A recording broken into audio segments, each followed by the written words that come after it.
Assalamualaikum warahmatullahi wabarakatuh. Salam budaya rahayu bagi kita semua saudara senusantara. Blusukan kali ini kita berada di salah satu wilayah yang akan menjadi pusat ibu kota baru, yaitu Jawa Selatan. Belusuan kali ini kita akan mendatangi sebuah kampung terpencil di tengah hutan di kaki Gunung Kelut, yang tampak di ujung sana merupakan gundukan tanah, yaitu Gunung Kelut. Lokasi kampung terpencil ini terletak di tengah hutan yang cukup jauh dari pusat keramaian, pusat pendidikan, pusat kesehatan, dan pusat perbelanjaan. Untuk bisa mencapai di kampung terpencil ini, kita harus melewati jalan tanah penuh debu, penuh pasir dan kerikil-kerikil, karena kawasan ini merupakan zona erupsi Gunung Kelut. Infrastruktur pembangunan jalan belum bisa dirasakan oleh penduduk kampung terpencil ini, karena untuk bisa menuju ke kampung tersebut, jalan ini merupakan jalan milik perusahaan perkebunan tebu. Sehingga saat kita melewati jalan ini, seakan-akan kita berada di luar Pulau Jawa, seperti yang ada di Sumatera, Kalimantan, dan Papua.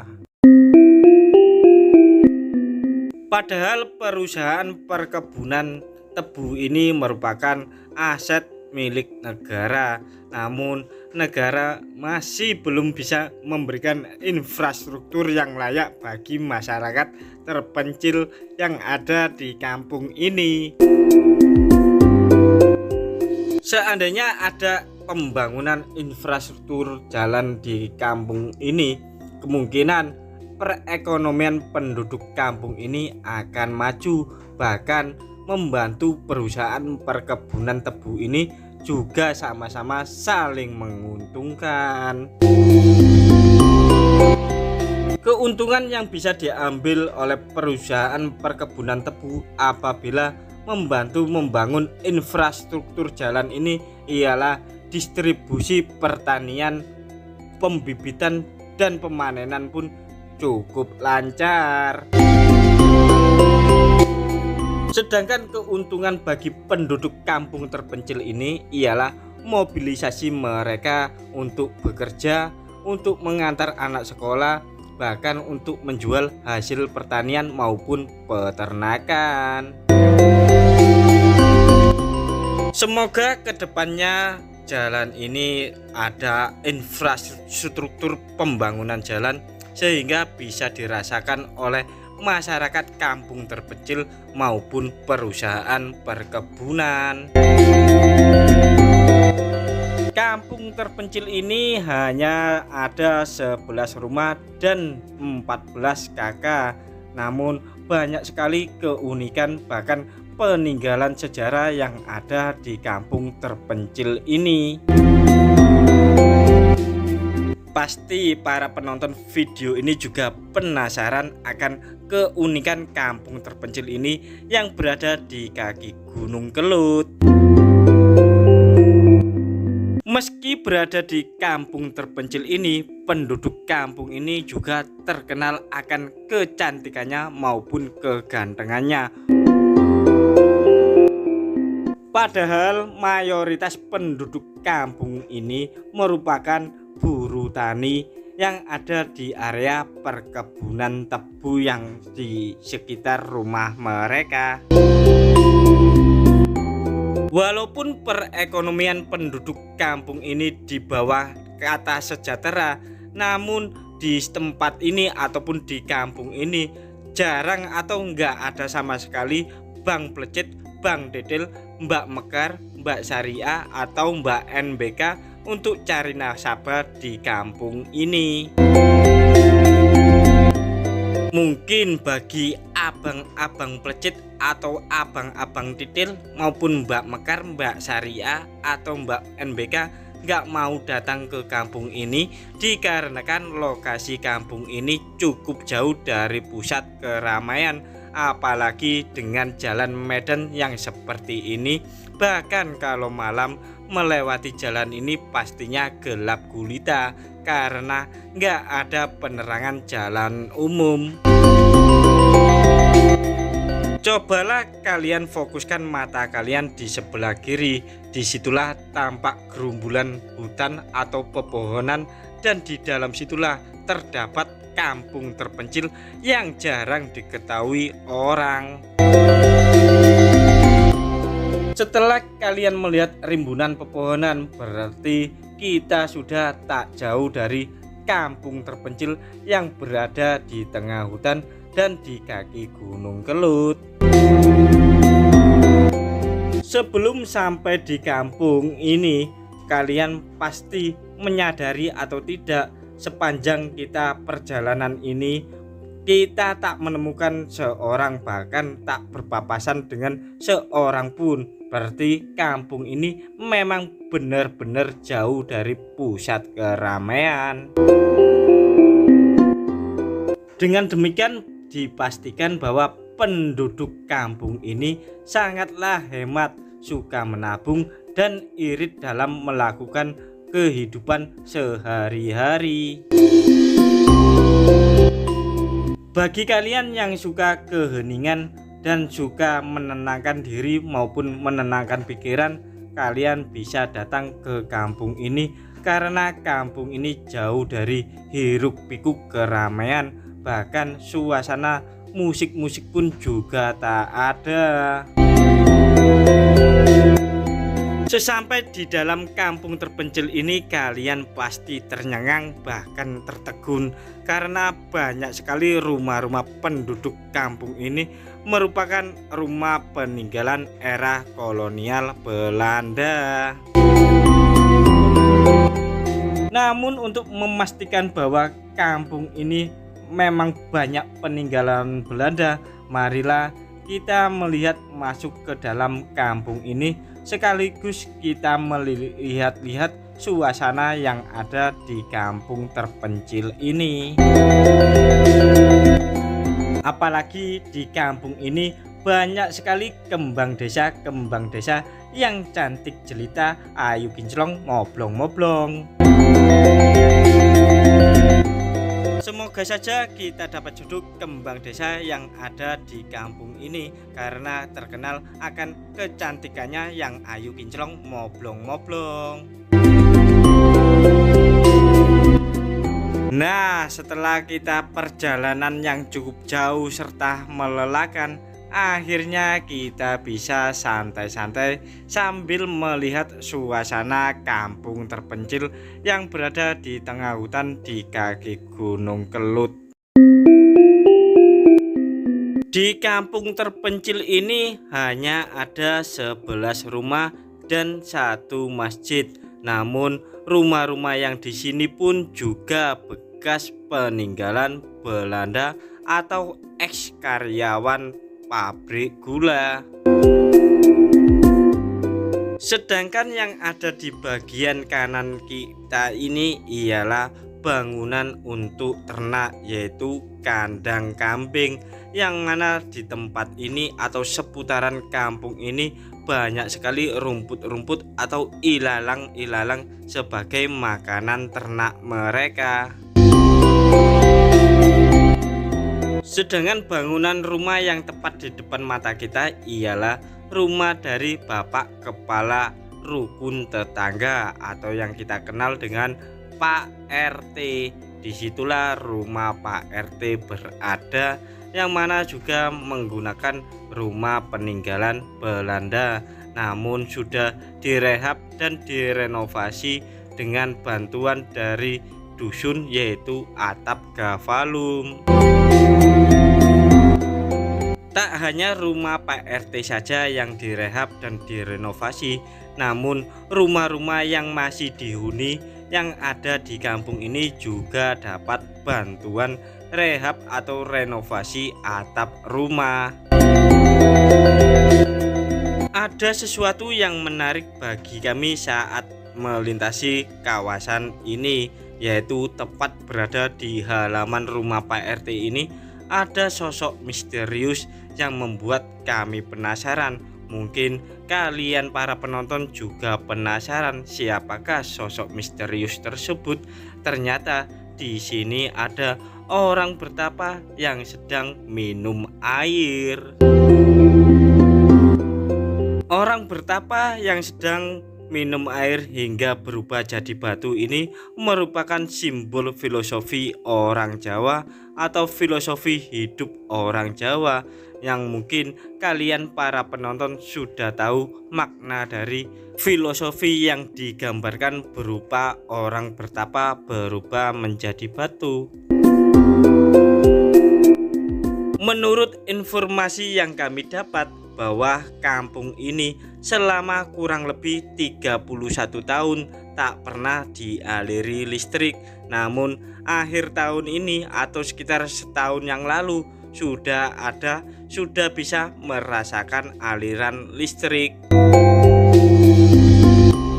Selain berupa bangunan rumah peninggalan ex karyawan pabrik gula, ternyata di tempat ini juga ada bekas peninggalan Belanda, yaitu berupa tangki atau tandon air peninggalan Belanda. Coba lihatlah.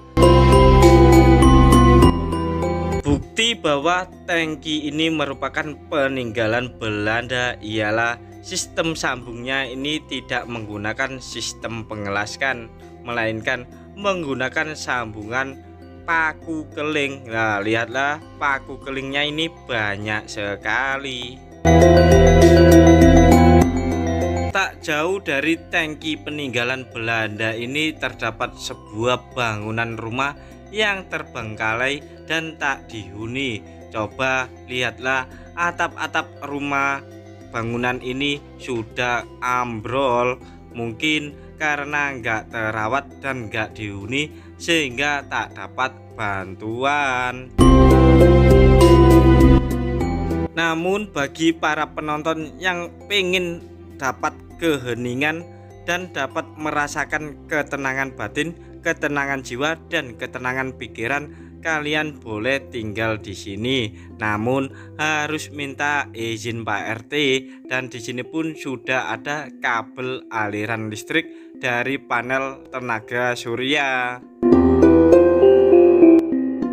Kalian-kalian yang pengen tinggal di rumah ini tinggal memoles dan merehab sedikit saja sudah tampak cantik seperti rumah-rumah yang layak huni seperti pada umumnya, karena bangunan peninggalan Belanda sudah terkenal kokoh dan awet. Sebagian dari penduduk kampung ini menanam pohon durian, serta banyak pula yang menanam buah nanas dan buah nangka. Selanjutnya ialah pohon pisang untuk kebutuhan vitamin mereka dan menambah pundi-pundi rupiah bagi mereka, karena buah-buahan ini bisa dijual di pasar. Selanjutnya kita akan melihat-lihat suasana seputaran kampung ini. Barangkali ada keunikan-keunikan yang lain yang ada di kampung ini.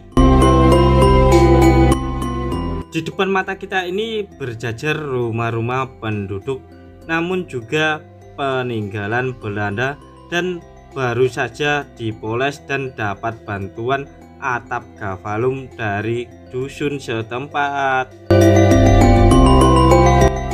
Selain itu kami juga menemukan sesuatu peninggalan Belanda yang tak jauh dari rumah penduduk kampung ini, berupa tangki air lagi, namun bentuknya ini berbeda seperti yang di awal tadi ya.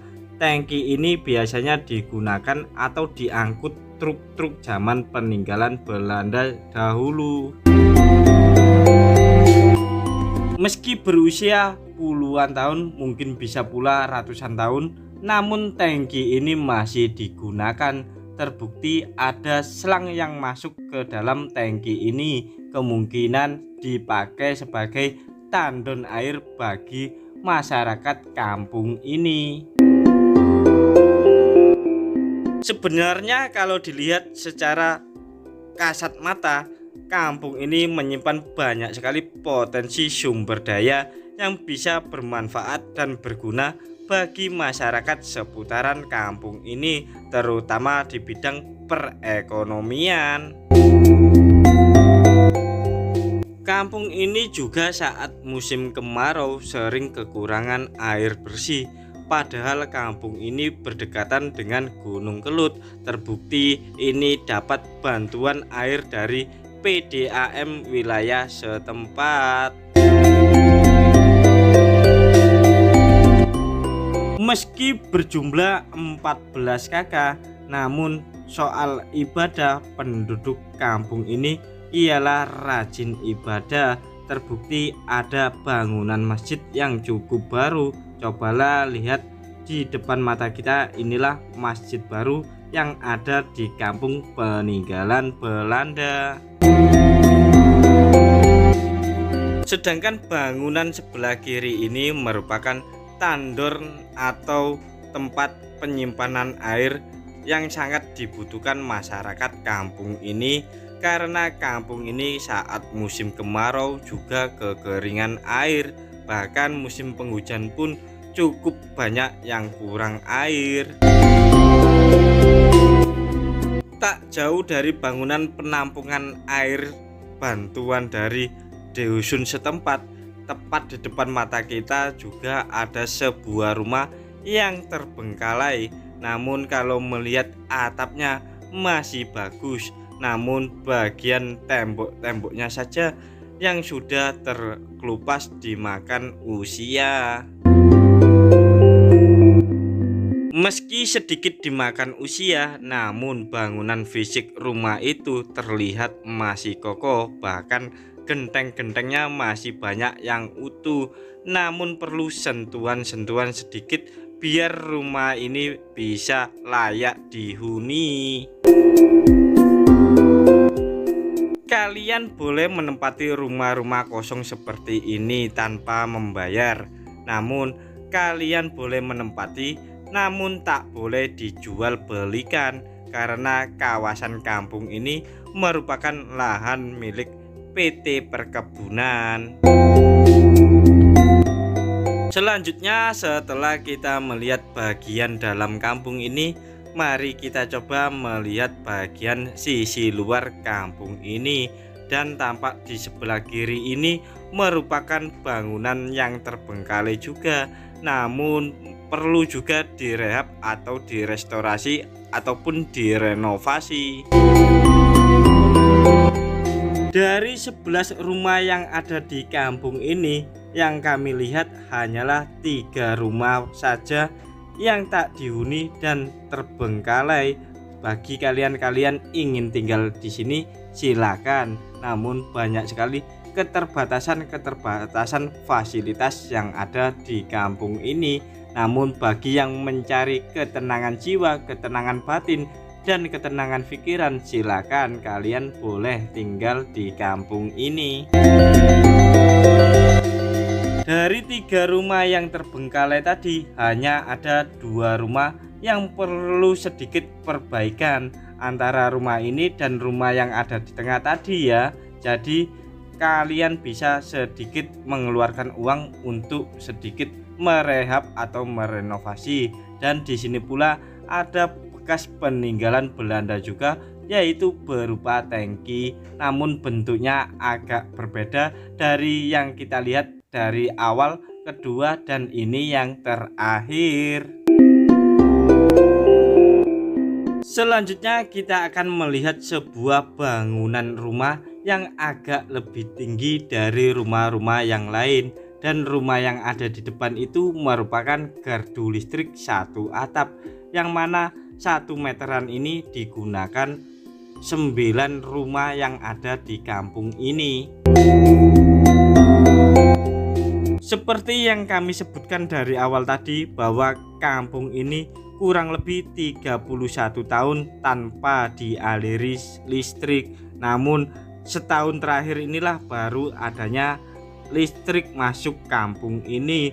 Kampung ini terakhir menggunakan listrik tahun kurang lebih 1991.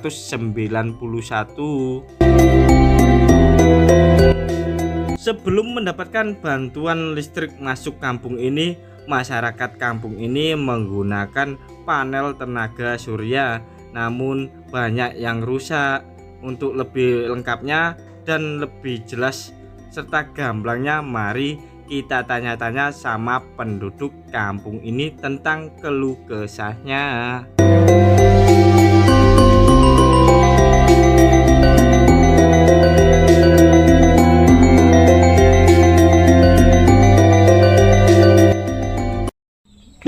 Mriki niku kampung napa, Pak? Kampung Onggoboyo. Onggoboyo. Onggoboyo. Nek terus terpencil nggih, leres nggih. Nggih. Mriki nek ten peken pirang kilo, Pak? Wis dugi wates mriko. Nggih pirang kilo? Ah, Kilo ya Mas. nggih kali kiloan, Mas. Lho, dugi wates kok, Mas. Dugi wates Mas. Pasar wates kok pasar ndi? Nggih, wates niku kathah lho, Mas. Kurang lebih 7 kilo 8 kilo. 7 kilo 8 kilo nggih. Nek mriki ten puskesmas Nek cuma 1 kilo.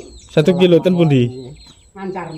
Oh, Oh, kidule polsek niku mawon. nggih. Mriki enten pinten griya, Pak? Ane 11. 11 rumah. Nggih. Ini 11. Nggih. pinten kakak, Pak? Wah, supe kula. Pinten nggih. Nggih 11 griya, 11 kakang ngoten napa? Nah, mboten Lebih. kan napa niku sak dia enten ring kali kakak. Oh, ngoten. Ya mungkin sekitar 15-20 kakan nggih. Ya pokoke 11 Arah-arah rumah nggih. ngoten nggih. Nggih. Neng kono. Terus ten mriki kehidupanipun tiap hari ten pundi, Pak? Kerjanipun? Lah nggih nyawa niku nggih manjing-manjing nang Teng rosan niku. perkebunan griki. Ngoten. Nggih. Ternak barang nggih. Nggih kantun napa niku kantun Sing mampu. sing mampu mengke nggih gadah. Ternak ning mboten nggih. Nek kados kula niku nggih babar pisan namung ngopeni ayaman telas gilingan iki tasik nembe 12 nih. Pun enten listrik nggih, Pak, mriki nggih. Sampun. Sampun nggih. Mriki niku napa? Ngene pabrik. Pabrik. Oh. Rejo. Ngadirejo. Sanes nganu nggih, hak milik pribadi nggih. Salah.